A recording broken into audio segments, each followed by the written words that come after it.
අරක්කු බොන්න එපා. මත්ද්‍රව්‍ය පාවිච්චි කරන්න එපා. හේතුව ඔය අම්මලා අනුව තාත්තලාගේ ටිකක් උයලා තියලා බෙදලා තිබ්බට පස්සේ කෑවද කියලා අහන්නේ.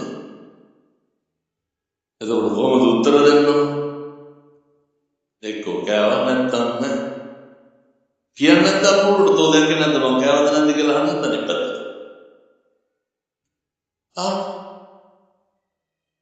කාත් එක්කද ගෙදර හොඳින් කතා කරන්න පුළුවන්. ළමයිට කියන්න දෙතුන් පාර වැඩි කන්න කියලා. අඩි හප්පලා කියන්නේ අඩ හිටපිය කන්න කියලා. ළමයින්ට පින්නතුනේ කියන්න බෑ කන්න කියලා. දෙමව්පියෝ කන්නේ.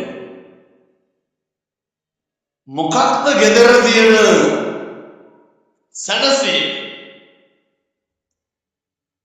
ජීවිතේ පුරුදු වෙන්න කිසිම හේතුවක් මත ඔය වචන අනෙකගේ පීඩාවට නම් පාවිච්චි කරන්න එපා.